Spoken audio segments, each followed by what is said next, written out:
thank you, Jaydev, for actually getting this institute up and running, and for also giving all of our students great jobs at your institute.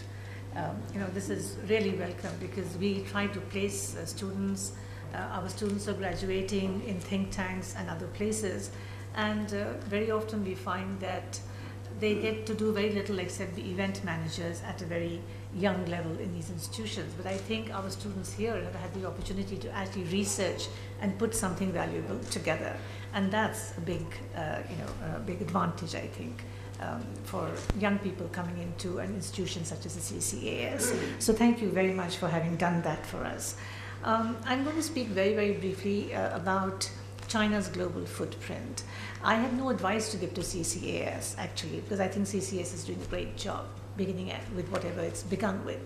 But I really want to sort of shift the focus a little bit and talk about how we perceive China, or maybe how we should be perceiving China, and whether in fact we need to live in fear of China or be able to understand that there is a major shift, geopolitical shift globally today, and that China is significantly a player in that major global shift, and also where we stand within that framework of this major global geopolitical shift. As I see it, China has done two things. It's actually created a new geography of trade and commerce. I think not since the 17th century have we actually seen this new geography of trade and commerce. China now has a economic global footprint that is unsurpassed since Britain's heyday. And this is an extremely significant aspect of global change, because it speaks to other kinds of global footprints that China also has, including the political global footprint and increasingly an ecological, which is more the negative footprint, but certainly a strategic footprint as well, which is currently regional but is growing globally as well. And I think in all of these aspects of change that we see around us, we need to position ourselves in terms of how we look at China, how we engage with China, whether we live in fear of China, whether we think China is an opportunity or it's a challenge. I think on the whole, the debate in India is sort of mired either in extreme challenge or extreme opportunity. And there seems to be a little bit less of a nuanced understanding of what this global footprint for China means, both for China and the rest of the world. I think the rest of the world sort of we know broadly what it means, but whether the Chinese themselves celebrate this as much as we think they celebrate it, I think is a question we need to raise. I think China is very concerned, A, with the fact that it has the global footprint, that it has certain entitlements as a consequence of its rise to major power status and because of this global footprint, but also that it has certain constraints in terms of actually implementing a policy of leadership in global affairs. And so we actually begin to see two sides of the China coin: the much more confident, aggressive, assertive China, if you will, but also the much more reflective China, and reflective both in terms of internal debate as well as in terms of policy.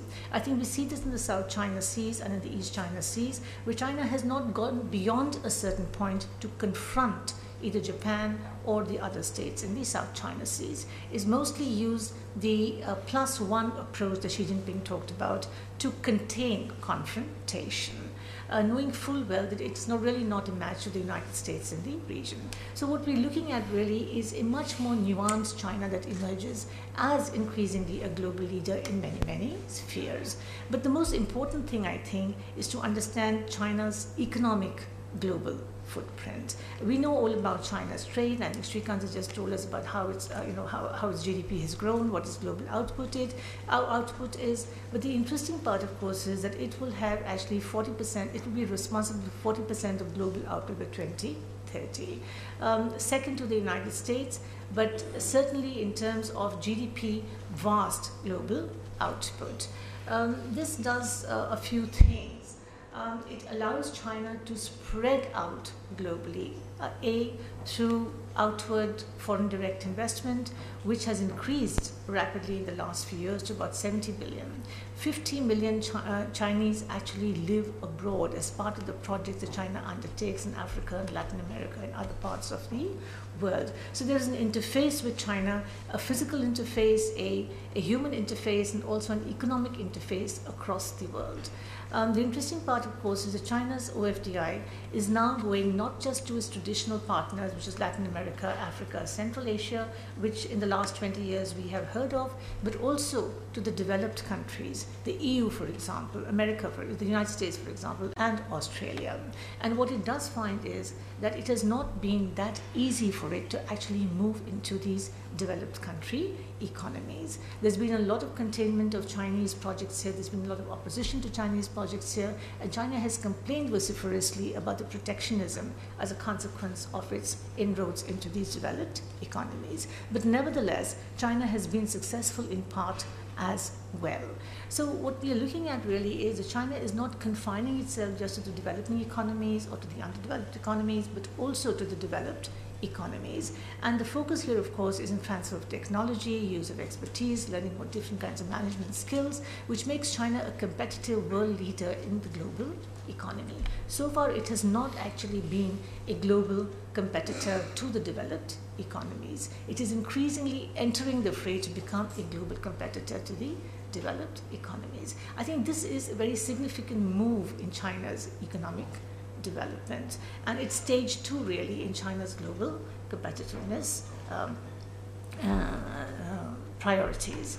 The interesting part, of course, is that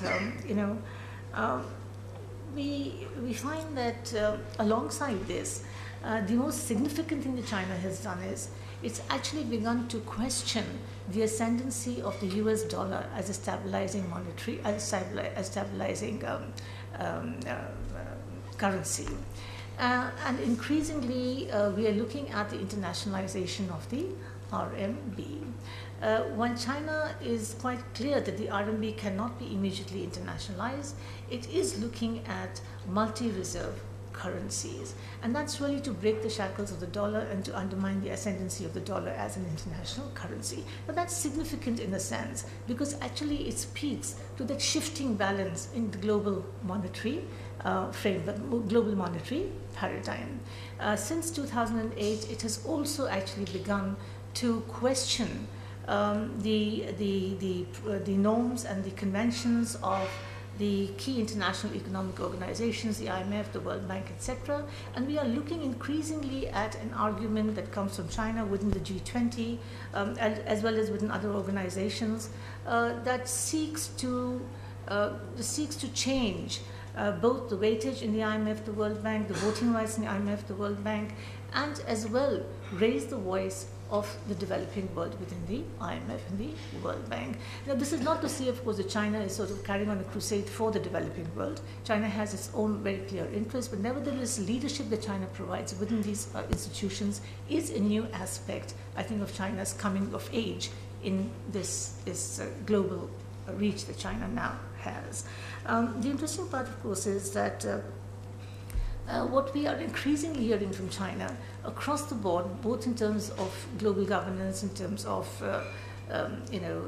economic management, global economic management, is that it is beginning to question the rules of the game. It's beginning to ask whether the KIEOs, the key international economic organizations, are the organizations that should be telling the world how to conduct their economic practices. It is also beginning to question the economic ascendancy of the United States in these organizations. So one of the things that it's constantly doing now is to question the Americans' ability to use the veto power, say, for example, the IMF and the World Bank. And I think it's a very significant move because so far we have not actually seen China come out into the open and question the existing global economic system. So far, China has sort of worked with the tongue sharpening maxim, keeping your head low, etc., etc. But I think we are looking at a significant change. Where China says we are now a great power, and I think its foreign minister recently said that at some ASEAN forum, where he explicitly stated in the background of the South China Seas controversy, the East China Seas controversy, that China is a major power. Now, having said that, When Chinese officials say that and Chinese foreign ministers say that, it means that China has taken a decision to actually ask for the entitlements that great powers have within a global milieu. On the offside, if you look at this whole Malaysian airliners, downing in the South Indian Ocean, and the Chinese response to that, to the Malaysian government's actions on that, this was a sort of, it was almost like a great power saying, you owe us transparency, you owe us that you behave in a certain way.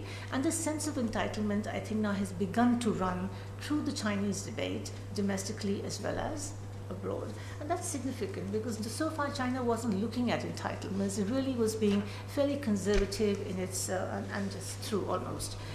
So what exactly does China want, it seems to me? I think China would like to reform the international global governance system, not change it, not revolutionize it, not junk it, but actually reform it.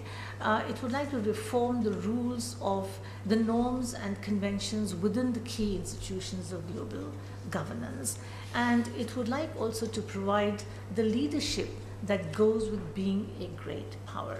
This has something to do, I think, with this recognition that without responsibility, without putting yourself out there, providing foreign aid, providing sustenance, providing support to other countries, you will not be seen as a leader.